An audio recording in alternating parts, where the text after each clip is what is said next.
예, 안녕하십니까. 난야함의 담연 스님입니다. 자, 오늘은 백유경 9번째 이야기.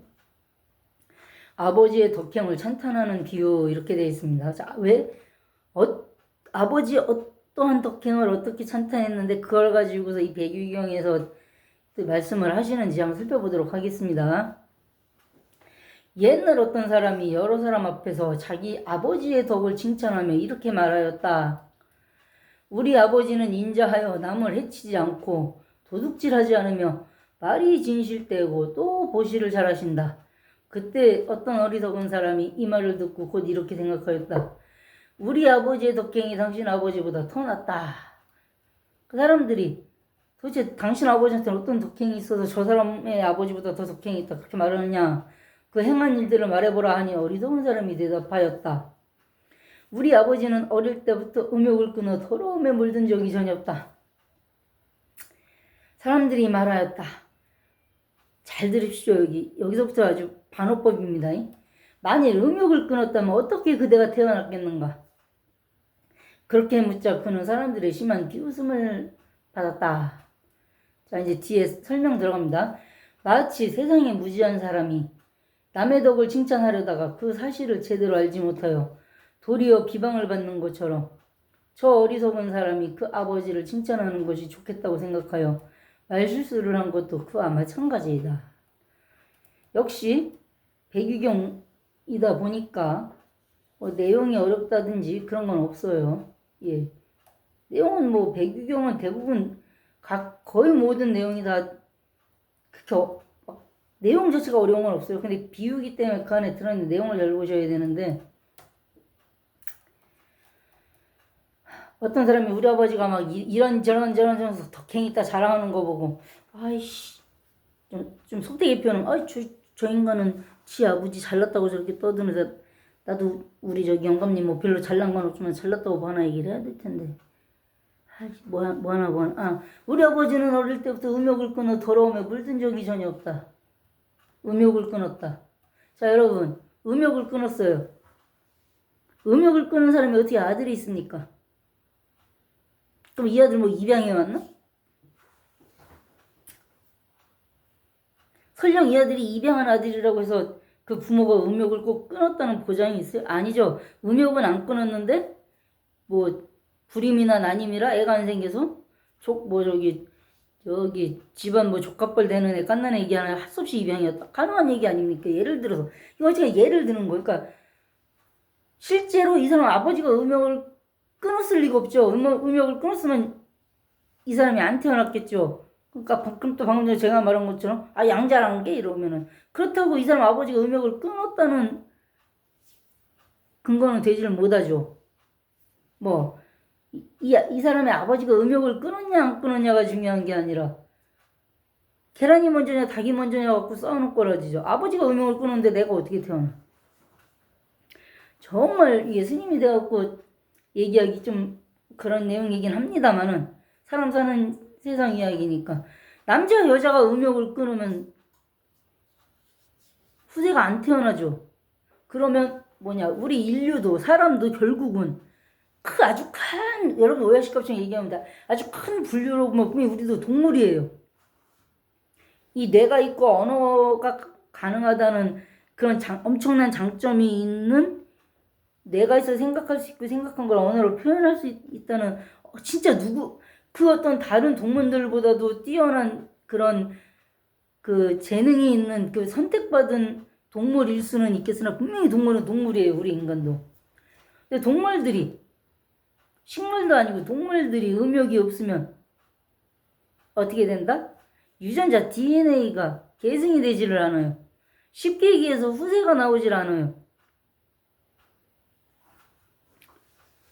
제가 중학교 때 아마 나온 만화일 텐데 시티헌터라는 일본 만화가 있어요. 거기에 보면 그런 말이 나와요. 종족 보존의 본능. 그것은 남녀 불문하고 진짜 본인이 죽을지 모른다는 위협이 느껴졌을 때 가장 강하게 발동한다. 왜? 내가 지금 이 자리에서 죽을지도 모르는데 내 씨 하나 남겨놓고 가야지.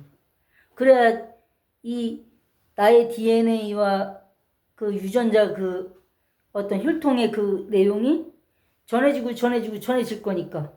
그래서 영원히 끊어지지 않는다. 물론 우리 인간도 언젠간 멸망할 거예요. 공룡도 중간에 멸망했고 이 세상에 멸망하지 않는 어떤 동물이나 뭐 식물도 그렇고 없어요. 그 어떤 존재든 결국은 멸망해요. 성주개공이라는 그러니까 만들어져서 머물다가 사사히 무너지다가 결국은 멸해서 없어진다는 이 어떤 그러니까 생로병사하고도 똑같은 얘기인데 이 순환의 그 굴레를 못 벗어나요. 그러니까 우리 인류가 지금 지구의 인구 한 70억이라는데 원래 지구가 감당하고 견뎌낼 수 있는 인구수가 45억이래요. 그 45, 우리 이 지구에서는 인류수가 45억이 넘는 순간부터 우리는 이미 성주 개공 중에 궤에 들어가고 있는 거예요. 지구가 못 버텨요. 그러니까 자꾸 무슨 화산 지진 이런 걸로 그 다음에 하다못해 빙하기까지도 온난화 때문에 이런 게 왜 오느냐? 지구가 자기 적정 인구수인 45억을 맞추기 위해서 사람을 대량으로 좀 많이 죽이려고 할 수 없이 오는 거예요. 지구 자체가 가이아 이론에 따르면 하나의 생명체이기 때문에 지가 살아야 되거든요. 자, 제가 여기서 무슨 지구과학이나 가이아 이론 이런 걸 얘기하자는 게 아니에요.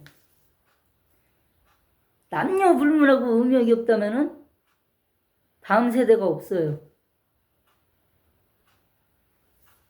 지금 여기서 보세요. 우리 아버지 의미 없다. 근데 나는 나와서 돌아다닌다. 말이 안 되는 얘기를 하고 있는 거거든요. 그러니까 다른 사람의 덕, 나의 아버지의 어떤 덕을 칭찬하려다가 오히려 그 사람을 비방하는 꼴이 되는 거죠. 왜? 우리 아버지가 의미가 없을 리가 있나? 의미가 없었으면 내가 어떻게 이 세상에 나오냐고.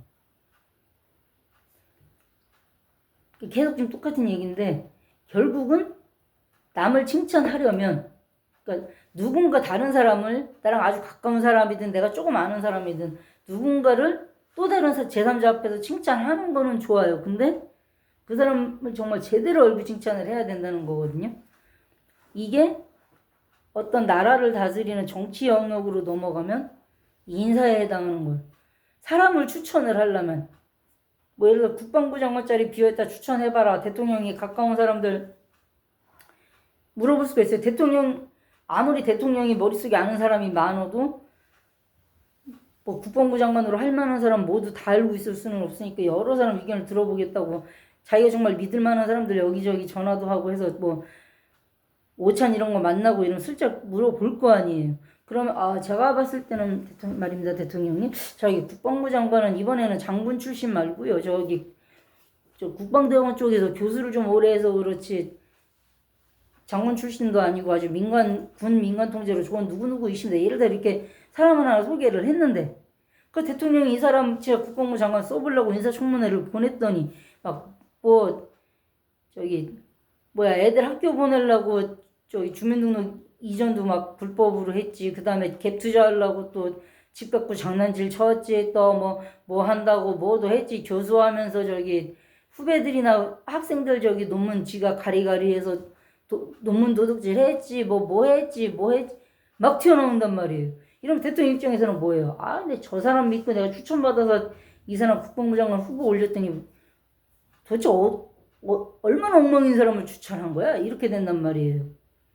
그러니까 인사 문제에 있어서 누군가를 추천한다는 거는 굉장히 힘든 일이에요. 옛날에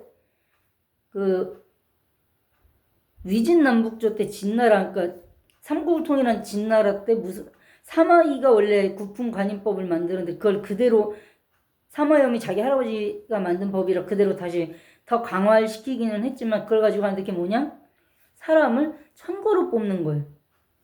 그러니까 전현직 5품관 지금 우리로 하면은 구청장급이 아마 6품관이고 시장 정도 돼야 아마 5품관이라고 볼 수 있을 텐데 그 시장급 현직이든 전직이든 그 5품관 이상 되는 관원들이 9품관으로 쓸 사람들을 선거를 하는데 그러니까 아주 높은 지위에 있는 사람이 선거를 하면 8품으로 쓰고요.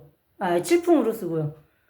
그 다음에 한 그냥 중간치기 되는 사람이 선거는 8품을 쓰고 겨우 5품만 막 넘어서 겨우 추천권 가진 사람 추천하고 9품을 거의 쓰게 돼요. 그러니까 누가 추천해? 추천한 사람의 벼슬에 따라서 받아서 벼슬을 처음 받는 사람의 벼슬도 7, 8, 9품으로 나누어서 받게 거의 거의 그렇게 되는데, 만약에 그렇게 해서 이제 제가 아주 고위직이 절 추천해서 제가 7품관까지 됐다고 치고, 근데 제가 7품관이면 원래 현이라서 지금 우리 식으로 하면은 동장 정도, 동사무소 동장 정도는 되거든요. 근데 동장 나가갖고 막 비리도 있고 막 사고도 치고 난장을 쳤다 이거예요. 그러면은 저는 파면되는 걸로 끝나요. 하위직이기 때문에. 근데 문제가 뭐냐? 저를 추천한 그 고위직 그 사람 목이 날라가요. 최하가 유배예요. 왜? 사람 잘못 알아보고 잘못 추천했다고. 최하가 유배고 모가지 날아가는 게 십상이고. 제가 여기서 모가지 날아가는데 이거 운유적 표현 아니에요. 진짜 목을 날려요. 어떻게 저런 거지 같은 놈을 추천했냐고. 그 사람 추천하는 거 진짜 어려운 일이거든요. 근데 추천을 하고 싶지. 왜? 나랑 가까운 사람 좋은 자리 주고 싶지. 그래 나중에 내가 또 그 사람 도움받을 일 있을지도 모르고 또 그렇게 나랑 가까운 사람, 나랑 잘 아는 사람, 나랑 친한 사람 높은 자리 줘야 그게 또 하나의 맥이 되니까. 일명 정치에서 뭐 누구게 뭐 김근태게 이재명게 뭐 저기 정동영게 누구게 노무현게 그 개자들 하는 게 왜 들어가겠어요. 자리 나눠먹고 그 자리 나눠먹은 대가로 나한테 충성하고 나한테 잘해주는 사람들 모여. 자 누구도 내가 무슨 자리를 줬고 누구도 내가 무슨 자리를 줬으니까 오늘 밤에 오늘 저녁에 나랑 저녁 먹게 모여. 그래 안 갈 수가 없어요. 왜 나한테 잘해준 사람이고 지금 있는 자리보다 더 높은 자리 줄지도 모르고. 인사는 결국 권력하고 직결되기 때문에 인사에 있어서 추천을 함부로 하면 안 된다라는 그런 말씀을 좀 잠깐 또 이게 스님의 본분하고는 좀 상관없이 정치나 뭐 인사상. 근데 이 인사상이라는 게 꼭 정치하면 있는 게 아니고요. 무슨 회사에서도 어떤 자리에 있던 사람이 퇴직하고 나갔으니 그 자리에 누가 좋을까? 인사 추천할 수 있단 말이에요. 그럴 때 정말 공심을 갖고 그 자리에 딱 맞는 사람을 해야지 내 사람 심으려고 능력 되도 않는 사람 했다가는 자기 목이 같이 날아가는 수도 있다. 이 정도만 오늘 말씀을 드리고 오늘은 이 정도 하고요. 다음 시간에 다시 뵙는 걸로 하도록 하겠습니다. 예, 감사합니다.